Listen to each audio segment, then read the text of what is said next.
வைகோவையே மிஞ்சிய திரை வைக்கும், வைகோவையே மிஞ்சிய திரை வைக்கும்.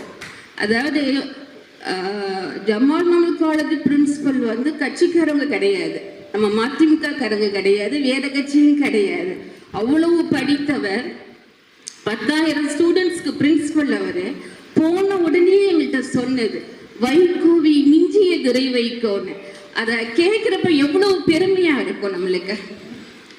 இங்கே மட்டும் இல்ல, திருச்சி நாடாளுமன்ற உறுப்பினர் 40 எம்பியில பெஸ்ட்ன்னு எல்லாருமே சொல்றாங்க. போன வாரம் புதுக்கோட்டை எம்பியை வந்து ஏர்போர்ட்ல சந்திக்கிற மாதிரி இருந்தது. அப்ப அவர்கிட்ட பேசினேன், எங்க அண்ணன் எப்படிங்க அப்படின்னு சொல்லி அப்துல்லா எம்பிகிட்ட கேட்டேன் நான். அக்கா நாங்க எதிர்பார்க்கவே இல்லைக்கா, தலைவர் பேசுவாங்க, அண்ணன் இப்படி பிச்சு உதறாரு, எங்களுக்குலாம் ரொம்ப ஆச்சரியமா இருக்கிறாரு, ரொம்ப கிளாஸா பேசுறாரு அப்படின்னு இன்னொரு எம்பியே சொல்றாரு. திமுக எம்பி பாராட்டுறாரு, எதிர்கட்சி பாராட்டுறாங்க, பொதுமக்கள் பாராட்டுறாங்க. நாடாளுமன்றத்துல அண்ணனுடைய பணி மிகச்சிறப்பாக இருக்கு. ஒரு நாடாளுமன்றத்துல நம்ம ஒரு வருஷத்துக்கு 200 நாள் இருக்கும் செஷன், மிச்சம் இருக்கிறது எவ்வளவு? 140 நாள். நாடாளுமன்றத்துல சிறப்பா பணி பண்ற மாதிரி மக்கள் மன்றத்திலே அண்ணா சிறப்பா செயல்படணும்.